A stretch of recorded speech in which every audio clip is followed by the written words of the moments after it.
Our lives will be better soon, you'll see, if you'll break some bread with me.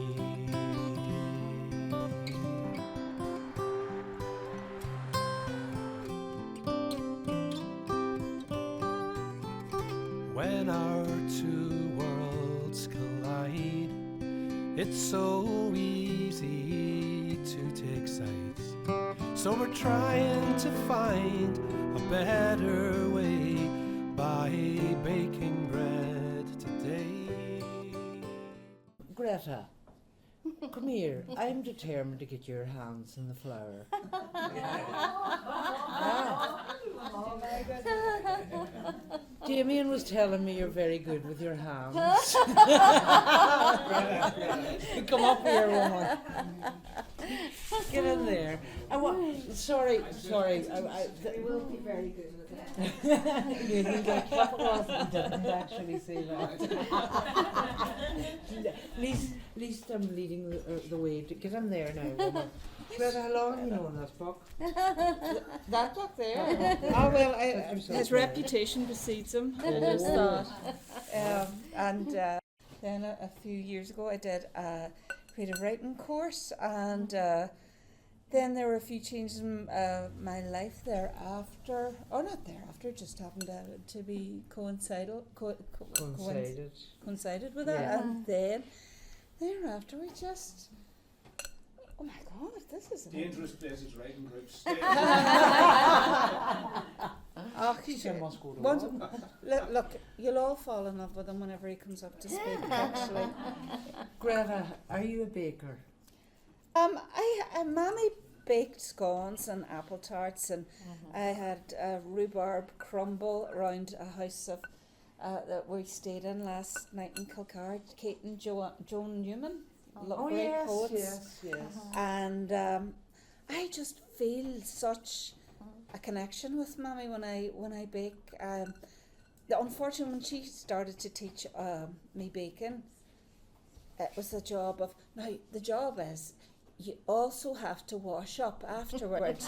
I don't know if that was in everybody's house, so I don't know if it made me think, no, I understand the rudiments here of baking, or no, frig that, I'm away. But nevertheless, when you sat down to the wheaten scone and the butter and maybe a bit of marmalade, maybe not, it had a taste, a flavour that I can still taste, and I can still smell it, and I know what it feels like, and it feels like home. And I my husband, we live in a place where I can go out and get the rhubarb, and I can, isn't that great? You know, in the autumn get the apples. It is a good life. I know it's not very rock and roll, or but it's wonderful. So I still Tell feel me it. what that feels like to you. This, as I was saying, it just feels like it's an ageless thing as well. It's something we've done. We went to the Cajun Fields last week in County Mayo.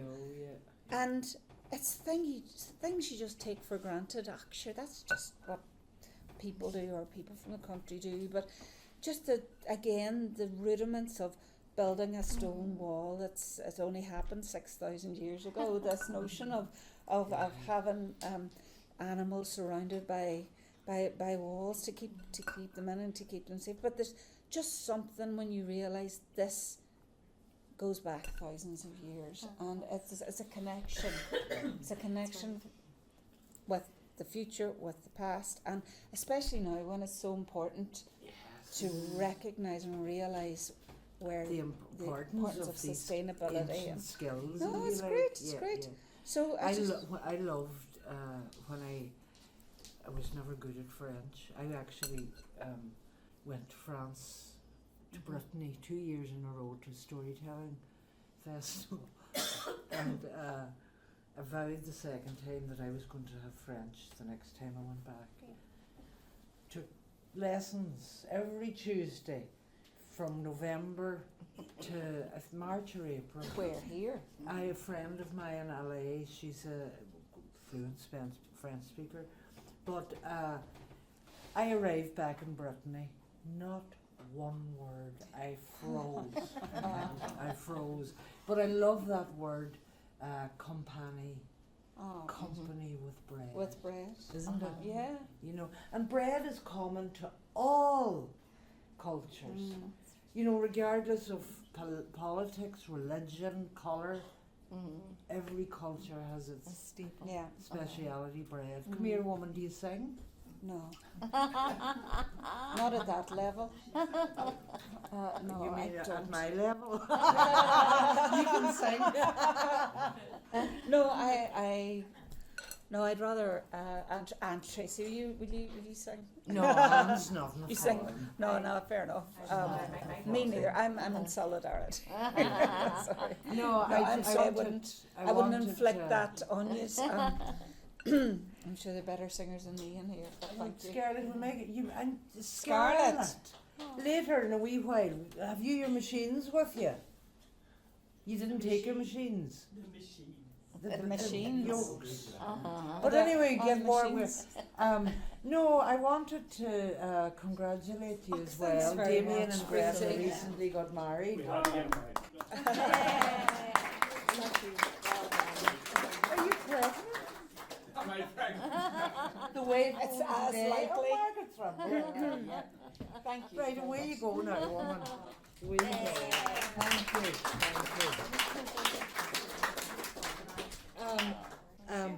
In here I have 3 cups of flour. I have 4 ounces of butter, roughly. I have, what else? Sugar. Oh yeah, 3 fistfuls of sugar, pinch of salt, you know, a bit for over the shoulder. You know why we do that? Throw a bit of salt over our left shoulder. Yeah. Why? To throw it into the devil's eyes. Not at all. It's a wee gift for themselves. Oh yeah. Oh, I see. The fairy folk. Salt was currency, you see. Devil wouldn't be thrucking with salt. It would scare him too much. But yes, what did I say? Oh yeah, 3 fistfuls of sugar. Listen, the size of the fistful of sugar can be whatever size you want, do you know.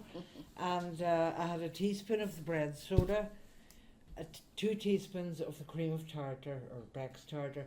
Now, if you were using buttermilk, which I'm not, you wouldn't use so much of this, stubby. Do you know? There's recipe cards there for you. That's my mother's recipe. So, and then I rubbed the butter in, you know. Every time I smell fresh bread, I see your hands again. Coaxing, shaping, rounding children from the fields of grain. Flowery fingers tend the fire in sunshine and in rain. Every time I smell fresh bread, I see your hands again. And it's for these hands we're singing. It's for these hands we're singing. For arms of love, not arms of war. It's for these hands we're singing. So, that's part of the song written by the mighty Colum Sands. Now, where do you see this? Fran, will you feel safe between the 2 of us? Huh? The door's there. Come on. Make a quick getaway.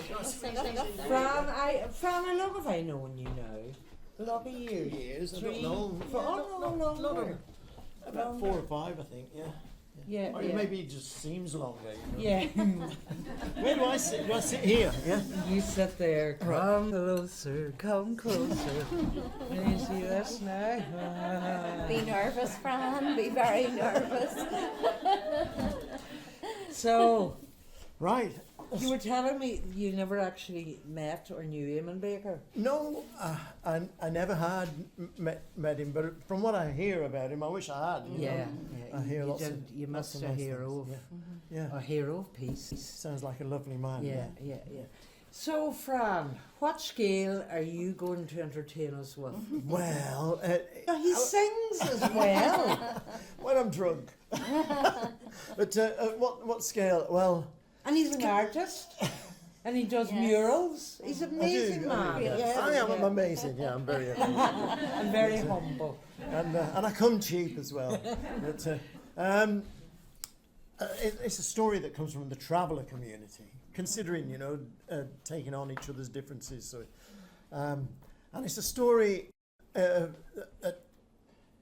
about a king. You know, he was a king in Ireland a long, long time ago, and he lived in a castle that was ancient. It was more of a rath, really, you know, and he's lived in it for generations and generations, and he got word that there was new kinds of castles being built, and he wanted to see one. So he went off and had a look at a neighbouring kingdom, and he was green with envy. He had a big castle that seemed to scrape the sky, and it was full of all kinds of luxuries like windows and glass in the windows and rendering on the walls and stone flags on the floor, and it even had more than one story. It had wooden ceilings and wooden tables and all kinds of wonderful things, and there was carpenters, there were metal workers, all sorts of people had come together to make this amazing thing.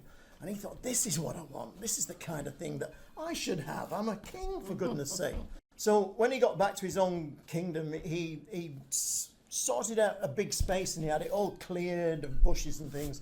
And then he opened up a quarry, and he got stonemasons in, chipping away at the stone, and hauliers to bring it to the site. And they were carving all kinds of images into the stonework, and it was becoming very fancy. And up it went, this great castle.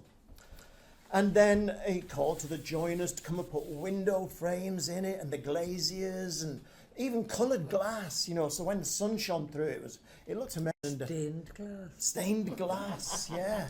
And carpenters to make the wooden tables and the ceilings and everything, and even plumbers to put on drainage or guttering, you know, to take the water away. And it was more than a castle. It was more of a palace. And when it was finished, he was so pleased with it. You know, he thought, this is a castle fit for a king. You know, and he thought, I'm going to thank all the people that have come together to make a team to make this thing. You know, so he had invites printed out. You know, and he had them sent out. The plumbers and the plasterers and the joiners and the stonemasons, everybody got an invite to come to this great feast where there was amazing bread, and he had storytellers and musicians and tumblers and fire eaters and all kinds of people, and the table was laden with food, and all these people, they came in through these great big wrought iron gates, you know, and they were all, you know, when they looked at it, they couldn't help but feel the pride, you know, that they'd been part of it. And as the plumber came in, he said, look at that, that's my work. To his wife, you know, he had his wife on his arm, you know. And the plasterers were saying the same thing, and everybody was saying, you know, they all felt that they were the people who made it that bit more than just a castle. They were the ones who made it what it is, you know, something special. And then they all sat down at the table, and a bit like we're sitting here, there was the king and his wife sat to his right. And to the left there was an empty chair. And the king, he said, before we start feasting and enjoying ourselves, I just want to ask a question. See, there's a chair vacant here, and sitting on the chair is a bag of gold. And this chair and the bag of gold are going to be the prize for someone in this room tonight. And he said, let me ask you a question. And all these tradesmen and their wives, they're all glued to him to see what he was going to say. And he said, who do you think was the most important person in the construction of this mighty palace? And for a minute there was silence, and then they started to look at each other, and wives started to nudge husbands, and then the plumber spoke up and he said, well, if it wasn't for my guttering, you know, it would have damp walls, you know, I think that I should get that prize. And the joiner said, well, hold on a minute, you know, but pardon me, but, you know, without the window frames and the doors and everything, it would just be a cavern, this place. And then the renderer started chipping in, you know, talking about what marvellous work he'd done, you know, and before long everybody was chipping in, and voices got raised. Drink had been taken, and it got quite heated. Knives started to get drawn, and just before it got really nasty, the king silenced them all again. And when they fell silent, they saw that he was looking at someone right at the back of the room, and all their eyes turned to see who they were looking at. And there at the back of the room, right on the edge of the table, was a shabby-looking man. He had holes in his clothes and rough shoes, and his hair was unkempt, and his beard was long. And sitting beside him was his wife. And the king said, "What about you? Who are you? You haven't said much." And everybody turned to look at this man, and then they turned to look at the king, and one of the tradesmen spoke up. He said, "Oh, you don't want to ask him. He's just a jobbing. He's a tinker. He's a man of the road. We don't bother with him. We don't bother with the likes of him. In fact, it's an insult that he's sitting at the same table as us." And they all started to nod and join in and jeer at the man, you know, the poor man sitting there. "Still," he said, "I'd like to hear what you think. What do you think? What did you contribute?" And the man looked quite awkward and shy, but his wife was nudging him and telling him to get up, you know. And in the end, he did. He stood up and he said this, and I hope I've got it in my book. He said, "I made the hinges for your doors. I made the nails that hold your floors. I made the tools that smoothed your walls. The chandelier to light your halls. I made the axes that felled the wood. The broken axle I made good. I repaired the chisels that worked the stone. The knives and cutters I did hone. The pots that melt the plumber's lead. I made the springs inside your bed. The cart wheels and the horse's shoes. His bridle and his buckles too. I made the fancy iron gate. I made the fork beside your plate. All these things I fixed or made. Smith's my name, and Smith's my trade." And for a minute there was silence. And then the king, he said, "Come you up, this is your seat. And so's that bag of gold, and bring that wife of yours as well." And from that day onwards, there was always a place at the table of any king in any court, because the smith is such an important person. And that's the end.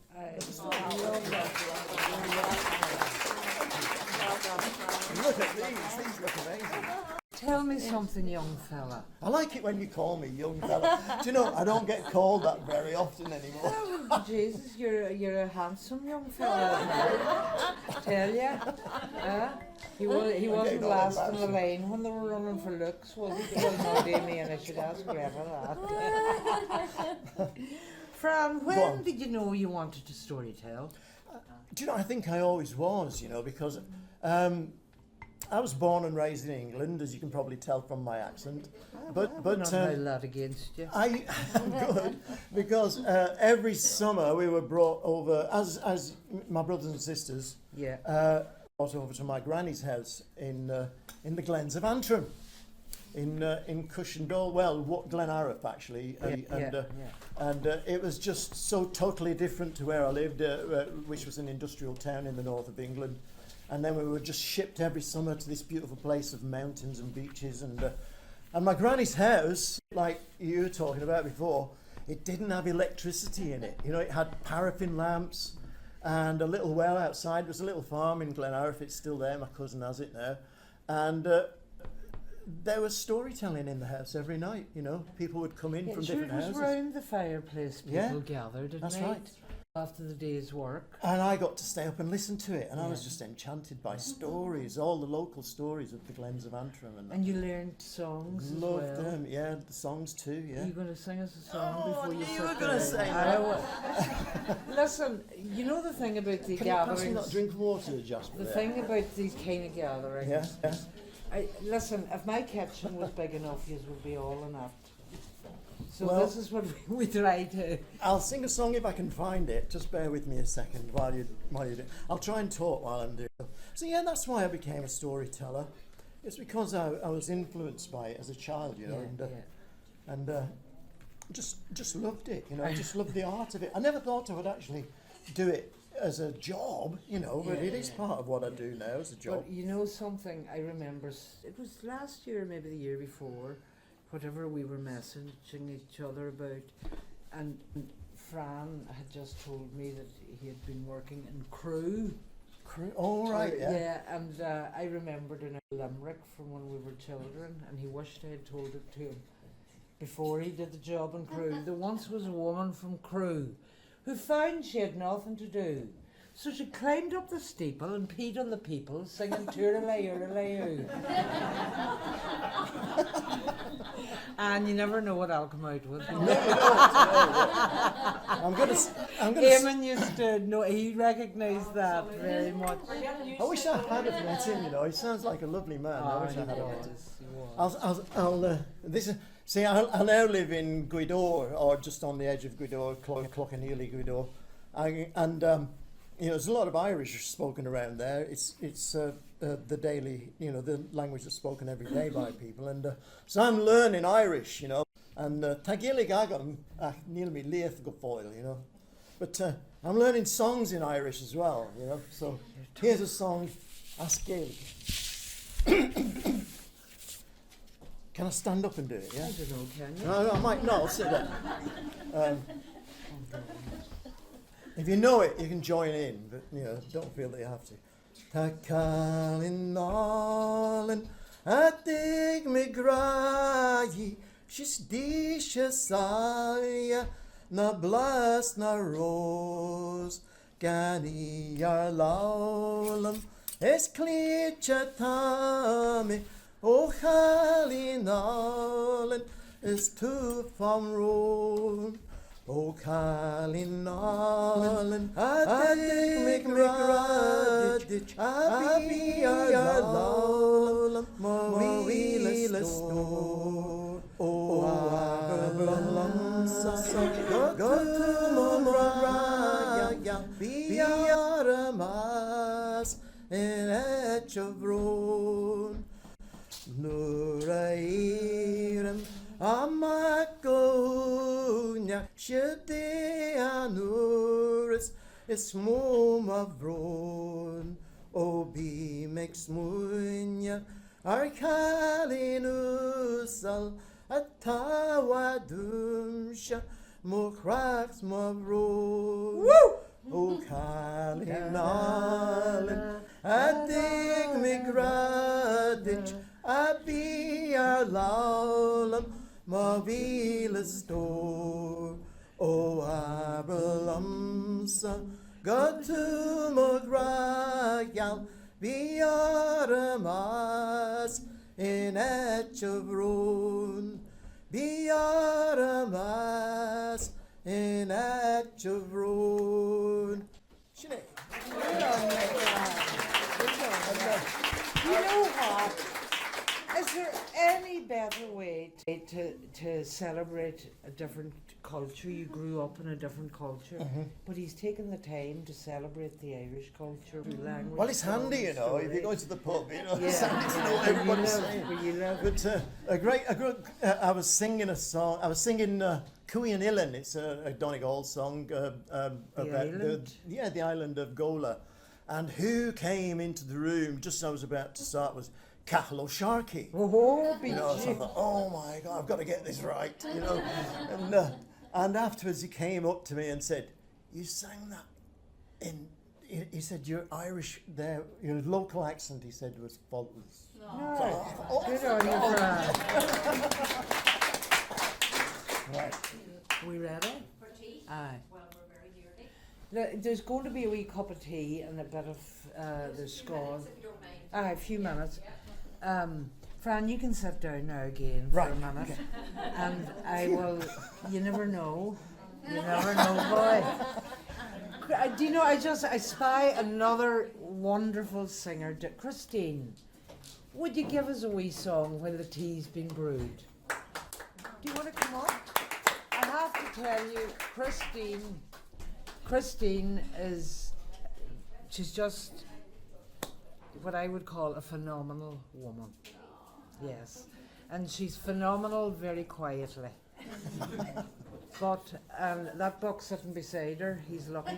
He is one lucky buck that got her. Christine, will you give us a wee bar? Do you come up here? No, okay. Right, can I? You can go and sit down. You could be back. Yeah, well, I'll come back if you need. Yeah, good on you, Fran, thank you. Now, There's the corners of his hush and bit of little grass.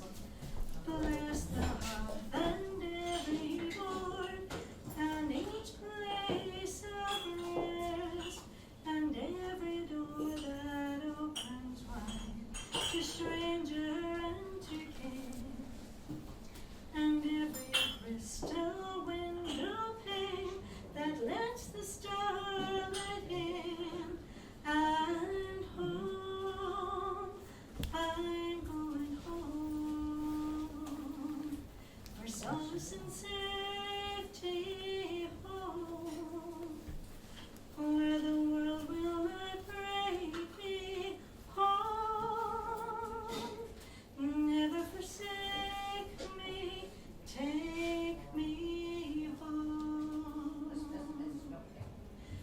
There's the roof tree overhead and every sturdy wall, the peace of one, the peace of all, the peace of God and all, and home, I'm going home, for solace and safety home, where the world will not break me home, never forsake me, take me home. The road is long and weary, but the lights of home are nearing. We all leave, so we will know the reason why we want to go home.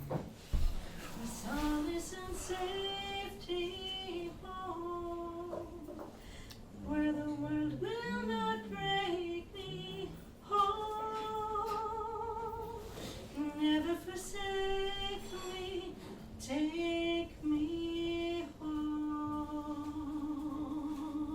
home. Take me home. thank you.